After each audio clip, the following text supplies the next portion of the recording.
প্রজাপতির সংগ্রাম ও এক যুবক। একদা এক যুবক বাগানে একটি গাছের ডালে প্রজাপতির গুটি দেখতে পেল।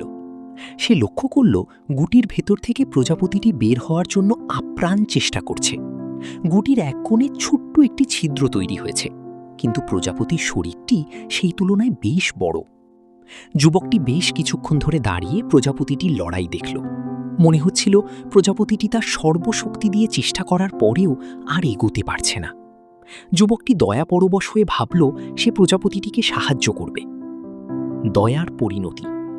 সে একটি কাঁচি নিয়ে গুটির মুখটি আলতো করে কেটে বড় করে দিল।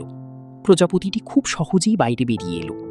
কিন্তু যুবকটি দেখল প্রজাপতিটির শরীর ছিল ফোলা ও দুর্বল, তার ডানাগুলো ছিল কোঁচকানো ও ছোট। যুবকটি ভাবল কিছুক্ষণ পর ডানাগুলো মেলে ধরবে এবং প্রজাপতিটি আকাশে উড়বে, কিন্তু তেমন কিছুই ঘটল না।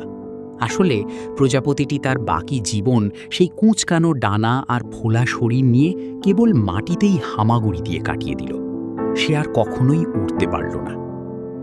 আসল শিক্ষা: যুবকটি তার দয়ার বশবর্তী হয়ে যা বুঝতে পারেনি তা হল প্রকৃতির নিয়ম। গুটির ওই ছোট্ট ছিদ্র দিয়ে বের হওয়ার জন্য প্রজাপতিকে যে কঠিন লড়াই করতে হয় তা আসলে তার ডানায় রক্ত সঞ্চালনের জন্য প্রয়োজনীয়। ওই সংগ্রামের মাধ্যমেই তার ডানা শক্ত হয় এবং সে ওড়ার শক্তি পায়। সহজ পথ বেছে দেওয়ায় প্রজাপতিটি তার ওড়ার সক্ষমতা চিরতরে হারিয়ে ফেলল। গল্পের শিক্ষা: আমাদের জীবনের প্রতিটি সংগ্রাম ও কঠিন পরিস্থিতি আসলে আমাদের ভবিষ্যতের জন্য প্রস্তুত করে। বাধা ছাড়া উন্নতি সম্ভব নয়।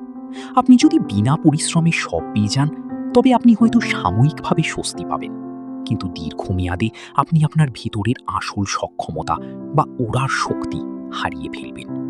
তাই আপনার বর্তমান লড়াইকে ভয় পাবেন না, এটি আপনাকে শক্তিশালী করে তুলছে। লড়াই চালিয়ে যান।